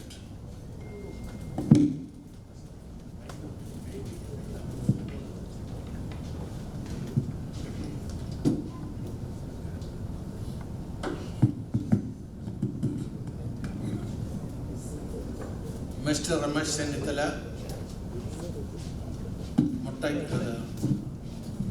Thomas Muttaikal. Is very late. My friends, it's a great pleasure for me to address this distinguished gathering this beautiful afternoon. ഞാൻ ആലോചിക്കുകയായിരുന്നു 1980 ഞാൻ ഇവിടെ വന്നപ്പം $7 പ്ലെയിനിൽ കയറിയത്. Legally you are suppose to bring only $7. പക്ഷേ illegally എൻ്റെ $1000 ഉണ്ടായിരുന്നു. എന്നാൽ തന്നെ $7 പ്ലെയിനിൽ കയറി നമ്മളിവിടെ ലാൻഡ് ചെയ്തു. ഈ ഹ്യൂസ്റ്റണിൽ ഞങ്ങൾ വന്നു ആ കാലത്ത് 82-ലും 81-ലും $400 ഞങ്ങൾ കടം വാങ്ങിച്ചൊരു കാർ വാങ്ങിച്ചു 4 പേര് കൂടി. ആ കാർ ഓടിച്ചാണ് ഞങ്ങൾ ഹ്യൂസ്റ്റണിൽ വന്ന് ന്യൂയോർക്ക്. ആ $400 കാർ ഞങ്ങൾ ഓൾ ഓവർ അമേരിക്ക ട്രാവൽ ചെയ്തു. അന്ന് വാഷിംഗ്ടൺ DC-യിലുള്ള 40 പേരാണ് സ്റ്റുഡൻസ്. ഞങ്ങൾ 40 പേര് സ്റ്റുഡൻസ് യൂണിവേഴ്സിറ്റി പഠിക്കുക. ഇന്ത്യക്കാരുണ്ടെന്ന് പറഞ്ഞാൽ മലയാളീസ് ഉണ്ടെന്ന ഇന്ത്യൻ എംബസിയുള്ള very few people. Look at today. How beautiful, how wonderful it is. Malayali believes nothing is impossible, everything is possible. A Malayali highly educated person assimilated to the mainstream of American life very fast. Our growth is beyond a common man's common comprehension. How great we are. 500,000 Indian millionaires in America. 200,000 millionaires in America. 5 million Indians in America. 1 million Malayalis. Out of 1 million Malayalis, at least 400,000 are youth. What is happening with the youth? നമുക്കൊരു കുഞ്ഞുണ്ടായി കഴിഞ്ഞാൽ നമ്മുടെ ഏക ഉദ്ദേശം എന്താണ്? ആ കുഞ്ഞിനെ ഡോക്ടറോ engineers ആക്കുക എന്നുള്ളതാണ്. There is no other way. Time has come that we should concentrate on our youth. Look at North Indians. We have 2 North Indian presidents in 2 universities. California, Nandaji, Tripathi, Buffalo University presidents. Buffalo has 50,000 students. Where are we? You go to Capitol Hill. You go to White House. How many Malayalis are there? No Malayalis. Very few Malayalis. The time has come. The US Congress must know that the Indians are here. That we need to work towards. Sometimes I go this Capitol Hill for breakfast.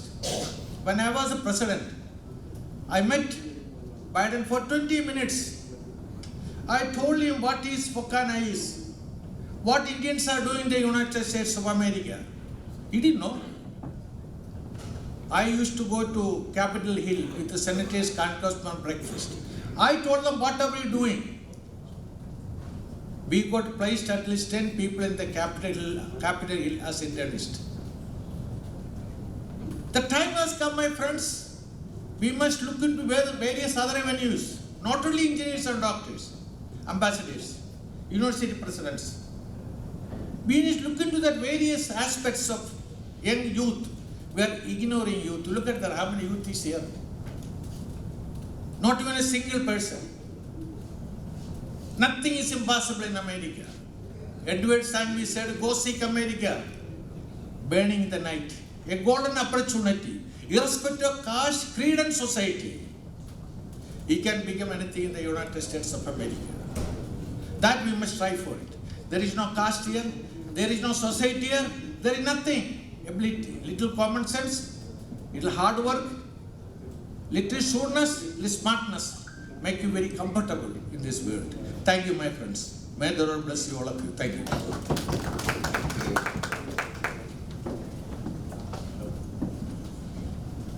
ഈ സെഷനിൽ ഒരാളുകൂടിയുണ്ട്. നിങ്ങൾക്ക് പരിചയമില്ലെങ്കിൽ പരിചയപ്പെടുത്താം. ന്യൂയോർക്കിൽ നിന്ന് വന്നതാണ് Stanley George. അദ്ദേഹം ഒരു political അനലിസ്റ്റാണ്, strategist, രാഷ്ട്രീയ തന്ത്രജ്ഞൻ എന്ന് വേണമെങ്കിൽ പറയാം. ട്രംപ് കുടുംബവുമായിട്ട് വളരെ അടുത്ത ബന്ധമുള്ളതും റിപ്പബ്ലിക്കൻ പാർട്ടി അഡ്വൈസറി ബോർഡ് മെമ്പറും കൂടിയാണ്. സ്റ്റാൻലി ജോർജിനെ ഇപ്പോൾ പരിചയപ്പെടുത്തുകയാണ്. Stanley George, come forward. അദ്ദേഹം OCI ഇഷ്യൂസിനെ പറ്റി ഇപ്പോൾ സംസാരിക്കും. ഇനിയുള്ള കാര്യങ്ങൾ കൂടെ എളുപ്പം ഞാൻ പറയാം. ചെറിയ ഒരു ബിസിനസ് ഇൻവെസ്റ്റ്മെൻറ്റിനെ സംബന്ധിച്ചൊരു സെഷൻ ഇതിന് ശേഷമുണ്ട്. ഒരു 1:30 ആകുമ്പോൾ എല്ലാവർക്കും ലഞ്ച് ക്രമീകരിച്ചിട്ടുണ്ട്. അതിനുശേഷം രമേശ് ചെന്നിത്തലജി ഇവിടെയുണ്ട്. നമുക്ക് ask a question program continues ആയിട്ട് നടക്കുകയാണ് പ്രോഗ്രാം. സോ ഈ സെഷൻ സ്റ്റാൻലിക്ക് ശേഷം ബിസിനസ്സിൻ്റെ സംബന്ധിച്ച് വളരെ ചെറിയ ഷോർട്ട് ക്യാപ്സ്യൂളാണ്. അപ്പോൾ എല്ലാവരും അത് സംബന്ധിക്കണം. അതിനുശേഷം ലഞ്ച് പ്രൊവൈഡ് ചെയ്തിട്ടുണ്ട്. Now I welcome mister Stanley George, OCA issues. ബഹുമാന്യനായ കോൺഗ്രസിൻ്റെ മുതിർന്ന നേതാവും പ്രവർത്തക സമിതി അംഗമായ എൻ്റെ പ്രിയപ്പെട്ട സുഹൃത്ത്, ഞാൻ വളരെയധികം സ്നേഹിക്കുന്ന ബഹുമാനപ്പെട്ട രമേശ് ചെന്നിത്തല, ഈ സിറ്റിയുടെ mayor honourable mayor Ken Mathew, എല്ലാ വിശിഷ്ടാതിഥികൾക്കും സുഹൃത്തുക്കൾക്കും എൻ്റെ സ്നേഹവന്ദനം. ചുരുക്കമായിട്ട് ഞാൻ 2 മിനിറ്റുണ്ട് ചില കാര്യങ്ങൾ പറയാം. OCAയെ കുറിച്ച് ഞാൻ ഇപ്പോഴേ അറിയുന്നതിനെക്കുറിച്ച് പറയണമെന്ന്. അത് കേന്ദ്ര സർക്കാരിൻ്റെ ഒരു തീരുമാനമാണ്. നമുക്കതിനകത്ത് ഇന്ത്യൻ സംഘടനകൾക്ക് ചെയ്യാൻ കഴിയുന്നത് നമുക്ക് ഒരുമിച്ചൊരു നിവേദനം പ്രധാനമന്ത്രിക്കും ഹോം മിനിസ്റ്റർക്കും കൊടുക്കാൻ വളരെയധികം ആവശ്യമാണ്. എങ്കിൽ മാത്രമേ നമ്മൾ വളരെ പ്രഷർ ചെയ്യണം, ഒരു ക്യാമ്പയിൻ ചെയ്യണം. ഇത് നിർത്തരുത്, ഇത്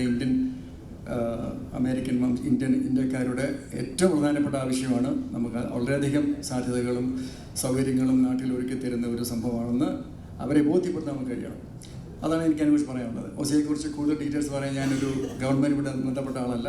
ഇന്ത്യ ഗവൺമെൻറ്റുമായിട്ട് എനിക്ക് അങ്ങനെ ആ തരത്തിലൊരു ബന്ധമില്ല. അതുകൊണ്ട് അത് പറഞ്ഞ് അവിടെ അവസാനിപ്പിക്കുകയാണ്. എന്നാൽ 2-3 മിനിറ്റ് കൊണ്ട് അമേരിക്കയിലെ മലയാളി അല്ലെങ്കിൽ പ്രവാസി സംഘടനകളുടെ വെല്ലുവിളികൾ, നേതൃത്വം എന്നതിനെക്കുറിച്ചാണ് ഒരു കാര്യം പറയാം. ഇപ്പം നേതൃത്വം എന്ന് പറഞ്ഞാൽ ഇപ്പം ഇവിടെ ജനങ്ങളെ എന്താണ് നമ്മുടെ പ്രവാസി സംഘടനകളുടെ നേതൃത്വത്തിൻ്റെ വിഷൻ എന്താണ്, നമ്മുടെ അജണ്ട എന്താണ്, കാഴ്ചപ്പാട് എന്താണ്, അതിനെക്കുറിച്ച് നമ്മൾ ചിന്തിക്കണം. ഇപ്പം എൻ്റെ ഒരു സുഹൃത്ത് ഒരു അമേരിക്കയിലെ വലിയൊരു മലയാളി സംഘടനയുടെ പ്രസ്ഥാനത്തേക്ക് മത്സരിക്കുകയാണ്. ഞാൻ ചോദിച്ചു, എങ്ങനെയുണ്ട് ക്യാമ്പയിനൊക്കെ? സ്റ്റാൻലി 80,000 ഞാൻ ഓൾറെഡി മുടക്കി, 2 ലക്ഷം മാറ്റി വെച്ചിട്ടുണ്ട്. അപ്പോൾ അതാണോ ഈ പണം മുടക്കി നമുക്ക് കിട്ടുന്നൊരു സ്ഥാനമാണോ? അല്ലെങ്കിൽ അമേരിക്കൻ മലയാളികളെ, അമേരിക്കൻ ഇന്ത്യക്കാരെ തൊട്ടറിയുന്ന, അവരുടെ ആവശ്യങ്ങൾ മനസ്സിലാക്കുന്ന, അവരുടെ ആശങ്കകൾ പങ്കുവെക്കുന്ന, അവരുടെ മനസ്സ് വായിക്കുന്ന നേതാക്കന്മാരുണ്ടാകണം. ആ നേതാക്കന്മാരാണ് ഈ പ്രവാസി സംഘടന തലപ്പത്ത് വരേണ്ടത്. അല്ലാതെ ഈ മൂക്കാതെ പഴുക്കുന്ന ആർക്കും ഇഷ്ടപ്പെടുന്നില്ലേ? മൂക്കാതെ പഴുക്കുന്നതിന് ഒരു പ്രയോജനമില്ല. അപ്പോൾ മൂക്കാതെ പഴുക്കുന്ന നേതാക്കന്മാരുണ്ടാകരുത്. ഇപ്പം തന്നെ നമ്മുടെ രമേശ് തന്നെ നോക്കുക. അദ്ദേഹത്തെ ഞാൻ 51 വർഷമാണ് കാണുന്നത്. 51 വർഷം അദ്ദേഹത്തെ കാണുമ്പോൾ അദ്ദേഹം ഒരു ടീനേജറാണ്, ഞാനും ടീനേജറാണ്. പാലന സഖ്യത്തിൻ്റെ വേദി അദ്ദേഹത്തെ കണ്ടു. അന്നോട് അദ്ദേഹത്തെ ഫോളോ ചെയ്യുകയാണ്. KSUവിൻ്റെ പ്രസിഡൻ്റായപ്പോൾ ഞാൻ സംസ്ഥാന കമ്മിറ്റി, അദ്ദേഹത്തോട് KSUവിൻ്റെ സംസ്ഥാന കമ്മിറ്റി ഉണ്ടായി, യൂത്ത് കോൺഗ്രസ് പ്രസിഡൻ്റായി, AICCയുടെ സെക്രട്ടറിയായി, പല സംസ്ഥാനങ്ങൾ ചുമതല വഹിച്ചു. അങ്ങനെ പടിപടിയായി താഴെ തട്ടി ഉയർന്നു വന്ന് ജനകീയ നേതാവാണ് രമേശ് ചെന്നിത്തല. ഇതായിരിക്കണം ഒരു നേതാവിൻ്റെ യാത്ര എന്ന് മനസ്സിലാക്കേണ്ടത്. അതായിരിക്കണം. അങ്ങനെ നേതാക്കന്മാർ ഈ സംഘടന തലപ്പത്ത് വരണം. അതിന് ഏറ്റവും ഉദാഹരണം അദ്ദേഹം തന്നെയാണ് എടുത്തു കാണിക്കാൻ കഴിയുന്നത്. അതിന് മാത്രമല്ല, നമ്മുടെ സംഘടന എന്താണ് നമ്മുടെ ഈ സമൂഹത്തിൽ ചെയ്യുന്നത്, നമ്മുടെ തലമുറകൾക്ക് വേണ്ടി നമ്മൾ ചെയ്യുന്നു. അപ്പം നമ്മുടെ ഇന്ത്യൻ സമൂഹം ആതുര സേവന രംഗത്തെ, സാങ്കേതിക രംഗത്തെ, ശാസ്ത്ര രംഗത്തെ, വ്യവസായ രംഗത്ത് എല്ലാം മുൻപന്തിയിലാണ് അല്ലേ? പക്ഷെ നമ്മൾ അമേരിക്കയിലെ രാഷ്ട്രീയ രംഗത്ത് അല്ലെങ്കിൽ ഭരണരംഗത്ത്, നിയമനിർമ്മാണ സഭകളിൽ നമ്മുടെ പ്രാതിനിധ്യം എത്രമാത്രമാണ്? വളരെ പിന്നോക്കമാണ്. So our challenge is to raise leaders for American society, Indian leaders, young people, raise them and build them, shape them, encourage them. അങ്ങനെയുള്ള ആളുകൾ മത്സരിക്കുമ്പോൾ നമ്മൾ അവരെ സപ്പോർട്ട് ചെയ്യണം. ക്യാമ്പയിൻ ഫണ്ട് ഉണ്ടാകണം. അങ്ങനെ അമേരിക്കയിൽ രാഷ്ട്രീയ രംഗത്ത്, നിയമനിർമ്മാണ രംഗത്ത് ഇന്ത്യക്കാരുടെ സാന്നിധ്യം ഉറപ്പിക്കാനുള്ള ശ്രമങ്ങൾ ഈ പറയുന്ന സംഘടന നേതാക്കന്മാർ നടത്തണമെന്നാണ് എനിക്ക് പറയാനുള്ളത്. അങ്ങനെയാണെങ്കിൽ അമേരിക്കയിലുള്ള നമ്മുടെ തലമുറകളെ അമേരിക്കൻ രാഷ്ട്രീയ രംഗത്ത് മുഖ്യധാരയിലേക്ക് കൊണ്ടുവരാൻ നമുക്ക് കഴിയും. വലിയ സംഭാവനകൾ ഇന്ത്യൻ സമൂഹത്തിലൂടെ ചെയ്യാൻ കഴിയും. അതായിരിക്കണം നമ്മുടെ സംഘടനകളുടെ ഏറ്റവും വലിയ ലക്ഷ്യമെന്ന് ഞാൻ മനസ്സിലാക്കുന്നു. നമ്മുടെ ഈ സംഘടനകളൊക്കെ ഈ ഓണാഘോഷവും വടംവലി അകത്തുകൊണ്ട് പുറത്തുമുണ്ട്. പിന്നെ ചീട്ടുകളി മത്സരമോ വള്ളംകളി മത്സരം കൊണ്ട് അവസാനിക്കരുത്. അത് വളരെ വേസ്റ്റാണ്. നമ്മൾ ഈ ചെലവാക്കുന്ന വലിയ തുകകൾ, വലിയ എമൗണ്ട് അമേരിക്കൻ രാഷ്ട്രീയത്തിൽ സ്വാധീന ശക്തിയായി മാറാൻ, ഇന്ത്യൻ സമൂഹത്തിന് കരുത്തുണ്ടാകാൻ വേണ്ടിയുള്ള നേതാക്കന്മാരെ വാർത്തെടുക്കാൻ ഈ അമേരിക്കൻ സമൂഹത്തിന് കഴിയട്ടെ എന്ന് ഞാൻ ആശംസിക്കുന്നു. ഈ സമയം നൽകിയതിന് നന്ദി പറയുന്നു. God bless you. Thank U. ഈ പ്രവാസി കോൺക്ലേവിൻ്റെ തത്സമയ സംപ്രേഷണവും ചെയ്യുന്നുണ്ട്. 100 ആളുകൾ കണ്ടുകൊണ്ടിരിക്കുന്നു. പ്രത്യേകിച്ച് ഇവിടെ എത്തിയിരിക്കുന്ന TV-ക്കാർ, ഏഷ്യാനെറ്റ് TV-യെ പ്രതികരിച്ച് ജോർജ് തെക്കേമല, കൈരളി TV-യെ പ്രതികരിച്ച് മോട്ടി, അതുപോലെ തന്നെ ഹാർവെസ്റ്റ് TV-യെ ശ്രമിച്ച് Finny Stephen and Joy Thumpamon, ഇവരോടുള്ള പ്രത്യേക നന്ദി അറിയിക്കുന്നു. ഇത് കോൺക്ലേവിൽ നിന്ന് ലഭിക്കുന്ന ക്വസ്റ്റ്യൻ ആൻഡ് ആൻസേഴ്സ് സംക്ഷിപ്തമാക്കിയിട്ട് ഗവൺമെൻറ്റിലും ഉത്തരവാദപ്പെട്ട മേഖലകളിലും നൽകുന്നതായിരിക്കും. ഈ ചർച്ചയിൽ പങ്കെടുത്ത mister Thomas Mottakkal, mister Baby Manakkunnil, mister Sajimon Antony, mister doctor Babu Stephen and Stanley George, നിങ്ങളോടെല്ലാം നന്ദി അറിയിക്കുന്നു. അടുത്ത ഒരു സെഷൻ വളരെ പെട്ടെന്ന് തീരുകയാണ്, ബിസിനസ് സെഷനാണ്.